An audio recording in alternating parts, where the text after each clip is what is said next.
स्वागत है एक नए वीडियो में। आज के इस वीडियो में आपके लिए मैं हिंदी साहित्य BA तृतीय वर्ष का जो ऑब्जेक्टिव पेपर है उसको लेके आया हूँ। गाइज आज का हमारा जो पहला क्वेश्चन है वो है सच्चिदानंद हीरानंद वात्स्यायन अज्ञेय का जन्म किस सन में हुआ था। तो इनका जो जन्म हुआ था वो हुआ था 1911 ईस्वी में। और गाइज यहाँ पे आपसे एक और क्वेश्चन पूछ सकता है, तो इनका जो है 7 मार्च को हुआ था, 7 मार्च 1911 को। आपको 7 मार्च को भी याद रखना है। सच्चिदानंद हीरानंद वात्स्यायन अज्ञेय का जो जन्म हुआ था वो 7 मार्च 1911 ईस्वी को हुआ था। इसके बाद यहाँ पे हम अपना नेक्स्ट क्वेश्चन देख लेते हैं। यहाँ पे अगला जो नेक्स्ट क्वेश्चन है वो है अज्ञेय द्वारा रचित शेखर एक जीवनी किस विधा की रचना है। अज्ञेय द्वारा रचित शेखर एक जीवनी किस विधा की रचना है। तो यहाँ पे आपको 4 ऑप्शन दिए हैं, एक कहानी, दूसरा निबंध, तीसरा उपन्यास और चौथा इनमें से कोई नहीं। राइट आंसर आपका हो जाएगा उपन्यास। इसके बाद यहाँ पे कुछ देख लेते हैं अलग से। तो यहाँ पे शेखर एक जीवनी, नदी के द्वीप, अपने अपने अजनबी, तो ये अज्ञेय के जितने भी हैं यहाँ पे ये निबंध हैं। तो इनको आप एक बार अच्छे से पढ़ लेना, कोई भी क्वेश्चन आपसे यहाँ से पूछ सकता है। इसके बाद यहाँ पे नेक्स्ट क्वेश्चन देख लेते हैं। एक बूंद सहसा उछली किस विधा की रचना है और किसने लिखा है। तो इसका जो राइट आंसर है वो हो जाएगा यहाँ पे आपका अज्ञेय। इसको अज्ञेय ने लिखा है और पूछा है कि किस विधा की रचना है, तो ये यहाँ पे आपका यात्रा वृत्त हो जाएगा। और यहाँ पे अरे यायावर रहेगा याद और एक बूंद सहसा उछली, ये इनके जो है यात्रा वृत्त है। इनमें से कोई भी पूछेगा तो आपको राइट आंसर दे देना है, यात्रा वृत्त है। किसने लिखा है? अज्ञेय ने लिखा है। इसके बाद यहाँ पे नेक्स्ट क्वेश्चन देख लेते हैं। यहाँ पे पूछ रहा है कि अज्ञेय द्वारा रचित निबंध, तो यहाँ पे मैंने इसको शॉर्ट में कर दिया है। तो यहाँ में अज्ञेय ने जो निबंध लिखा है वो है त्रिशंकु आत्मनेन पद और यहाँ पे हिंदी साहित्य एक आधुनिक परिदृश्य। तो आप इन सबको याद कर लीजिएगा, इनमें ऊपर की तरीके से पूछ सकता है। जैसे यहाँ पे पूछा है कि यहाँ पे एक बूंद सहसा उछली किस विधा की रचना है, तो यहाँ पे इसी तरीके से आपसे यहाँ पे कोई भी कृति उठा के डायरेक्ट आपसे कोई एक क्वेश्चन पूछ सकते हैं। तो चलिए देख लेते हैं अपना नेक्स्ट क्वेश्चन। इनमें से यहाँ पे निम्न में से अज्ञेय का काव्य संग्रह है। तो यहाँ पे आपको 4 ऑप्शन मिल जाएंगे, दो आप, मोर्चा, इत्तलम, इनमें से कोई नहीं। गाइज अगर आपने हमारी पहली वीडियो देखी है तो आप इसका उत्तर जानते होंगे। तो गाइज इसका उत्तर आपको हमें कमेंट बॉक्स में लिखना है, वहाँ पे मैं इसका जो राइट आंसर है उसको पिन कर दूंगा, वहाँ से आप देख लेना, ठीक है। इसके बाद यहाँ पे कुछ महत्वपूर्ण कृतियाँ हैं जो देख लेते हैं। यहाँ पे भग्नदूत, चिंता, इत्तलम, हरी घास पर क्षण भर, बावरा अहेरी, इंद्रधनुष रौंदे हुए थे, अरि ओ करुणा, प्रभामया, आंगन के पार द्वार, कितनी नावों में कितनी बार, क्योंकि मैं उसे जानता हूँ, सागर मुद्रा, पहले मैं सन्नाटा बुनता हूँ, महावृक्ष के नीचे, नदी की बाग पर छाया। तो यहाँ पर नदी की बाग पर छाया, तो यहाँ पे ये इनकी कृतियाँ हैं, इनको भी आप पढ़ लेना। यहाँ से आपसे कोई एक डायरेक्ट क्वेश्चन पूछ सकता है। इसके बाद नेक्स्ट क्वेश्चन यहाँ पे देख लेते हैं। यहाँ पे कितनी नावों में कितनी बार कविता संग्रह पर भारतीय ज्ञानपीठ पुरस्कार किस वर्ष मिला था। यहाँ पर पूछ रहा है कि कितनी नावों में कितनी बार इनकी जो कविता संग्रह है उस पर इन्हें कब ज्ञानपीठ पुरस्कार मिला था। तो इसका जो राइट आंसर है वो है 1979 इसका राइट आंसर हो जाएगा, आपको याद रखना है। इसके बाद नेक्स्ट क्वेश्चन देख लेते हैं। यहाँ पे पूछ रहा है कि कोठारी द्वारा बात नामक कहानी किसने लिखी है। कोठारी द्वारा बात नामक कहानी किसने लिखी है। तो इसका जो राइट आंसर है ये आपका अज्ञेय हो जाएगा। यहाँ पे बात हो रही है अज्ञेय की।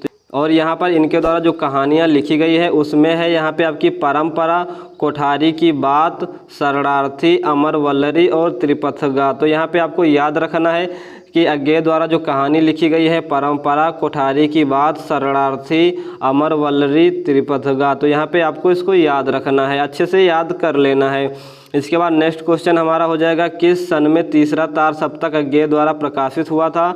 तो गाइस अगर आपने पिछले वीडियो देखा है तो आपको राइट आंसर अब तक पता चल गया होगा। खैर नहीं पता है तो मैं आपको इसका राइट आंसर बता देता हूँ। राइट आंसर है ये आपका हो जाएगा 1959। पहला हुआ था 1943, दूसरा 1951 और तीसरा हुआ था हमारा 1959 ईस्वी। तो आपको याद रख लेना है। और गाइस आपका जो तार सप्तक है ये बहुत ही इम्पोर्टेंट है, आप इसको अच्छे से याद कर लेना। यहाँ से आपका एक ना एक क्वेश्चन जरूर से बन के पेपर में आएगा। तो चलिएगा जिसके बारे में हम यहाँ पे विस्तार में जान लेते हैं तार सप्तक के बारे में। तो यहाँ पे हमारा जो प्रथम तार सप्तक का प्रकाशन 1943 ईस्वी में हुआ था और तार सप्तक के जो प्रमुख कवि थे उसमें गजानन माधव, मुक्तिबोध, नेमिचंद्र जैन, भारत भूषण अग्रवाल, प्रभाकर माचवे, गिरजा कुमार माथुर, रामविलास शर्मा एवं अज्ञेय। तो यहाँ पे अज्ञेय सहित 7 कवि और थे, इनको मिला के 7 कवि थे। इसके बाद यहाँ पे हम देख लेते हैं दूसरा तार सप्तक। दूसरा तार सप्तक जो है इसमें 7 कवियों का संकलन है जिसका संपादन अज्ञेय ने किया। अज्ञेय ने 1949 ईस्वी में किया तथा जिसका प्रकाशन 1951 ईस्वी में भारतीय ज्ञानपीठ में हुआ था। तो यहाँ से आपको इसको याद रखना है, इसका जो संपादन हुआ था वो 1949 में, लेकिन इसका जो प्रकाशन 1951 ईस्वी में हुआ था। और यही आपसे पूछता है कि ये प्रकाशन इसका कब हुआ था, दूसरे तार सप्तक का। अब देख लेते हैं कि दूसरे तार सप्तक के जो प्रमुख कवि हैं क्या हैं। तो यहाँ पे दूसरे तार सप्तक कवियों में भवानी प्रसाद मिश्र, शकुंतला माथुर, हरिनारायण व्यास, शमशेर बहादुर सिंह, नरेश मेहता, रघुवीर सहाय एवं धर्मवीर भारती की रचनाएं संकलित हैं। तो यहाँ पे आपसे डायरेक्ट पूछ सकता है कि इनमें से कौन सा कवि द्वितीय तार सप्तक में सम्मिलित था या फिर किसको सम्मिलित किया था। तो यहाँ से अगर आप एक बार इसको अच्छे से पढ़ लेंगे तो यहाँ से आपको डायरेक्ट जो है विकल्प देख के ही आप बता देंगे कि इसका राइट आंसर क्या है। तो इसके बाद यहाँ पे तीसरे तार सप्तक को देख लेते हैं। तीसरे तार सप्तक का प्रकाशन 1951 यहाँ पे लिखा है, सॉरी ये गलत हो चुका है, 51 में हमारा दूसरा हुआ था। इसका जो राइट आंसर है वो है 1962। आप इसको याद कर लेना, मैंने पिछली भी वीडियो में बताया था और कई बार इस वीडियो में भी बताया है। 1962 यहाँ पे राइट होगा, इसको मैं यहाँ पे प्रिंटिंग में गलत हो गया है।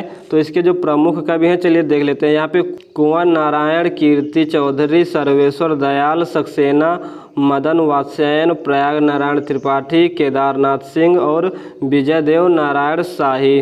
तो यहाँ पे इसको भी अच्छे से पढ़ लेना है। डायरेक्ट आपसे पूछ सकता है कि इनमें से कौन सा कवि तीसरे तार सप्तक में है या फिर नहीं है। तो यहाँ पे आप इसको अच्छे से पढ़ लेंगे तो आपका जो क्वेश्चन है वो एक क्वेश्चन तो क्लियर हो ही जाएगा। इसके बाद यहाँ पे हम अपना नेक्स्ट क्वेश्चन देख लेते हैं कि अज्ञेय जी के पिता का क्या नाम था। इसका जो राइट आंसर है यहाँ पे आपको यहाँ पे 4 ऑप्शन मिल जाएंगे। तो मैं यहाँ पे राइट आंसर बता दूँ कि यहाँ पे इसका जो राइट आंसर है वो है हीरानंद शास्त्री, जो कि एक पुरातत्ववेत्ता थे। तो आपको इसको याद कर लेना है एकदम अच्छे से। इसके बाद यहाँ पे अगला क्वेश्चन है अज्ञेय जी का जन्म कहाँ हुआ था। तो अज्ञेय जी का जन्म हुआ था उत्तर प्रदेश में हुआ था। उत्तर प्रदेश में हुआ था। उत्तर प्रदेश में कहाँ हुआ था, देवरिया जिले के कसिया नामक स्थान पर हुआ था। इसको आपको इस तरीके से याद कर लेना है कि अज्ञेय जी का जन्म उत्तर प्रदेश के देवरिया जिले के कसिया नामक गाँव में हुआ था या फिर स्थान पर हुआ था। आपसे किसी भी तरीके से पूछ सकता है। इसके बाद यहाँ पे नेक्स्ट क्वेश्चन है हमारा अज्ञेय जी की मृत्यु किस सन में हुई थी। तो इसका जो राइट आंसर है वो है 4 अप्रैल 1987। 4 अप्रैल 1987 इसका राइट आंसर हो जाएगा। इसके बाद यहाँ पे नेक्स्ट क्वेश्चन देख लेते हैं। नेक्स्ट क्वेश्चन है अज्ञेय द्वारा प्रकाशित पत्रिका कौन सी है। तो यहाँ पे प्रतीक, धर्मयुग, हंस, गंगा। इसका जो राइट आंसर हो जाएगा वो है आपका प्रतीक। प्रतीक इसका राइट आंसर हो जाएगा। इसके बाद यहाँ पे नेक्स्ट क्वेश्चन देख लेते हैं तार सप्तक के जनक किसे कहा जाता है। तो यहाँ पे इसका जो राइट आंसर है वो है अज्ञेय का। और गई तार सप्तक से संबंधित एक क्वेश्चन मैं आपको और बता दूं कि 3 तार सप्तक थे, पहला, दूसरा और तीसरा जो भी था, इसका जो संपादन और प्रकाशन दोनों को अज्ञेय ने ही किया था। तो आपको इसको अच्छे से याद कर लेना है। तो आज के वीडियो में बस इतना ही। नेक्स्ट वीडियो में नेक्स्ट टॉपिक पे लेके आने वाला हूँ। तो चैनल को अभी सब्सक्राइब नहीं किया तो सब्सक्राइब कर लीजिए और वीडियो कैसा लगा कमेंट करके ज़रूर बताना।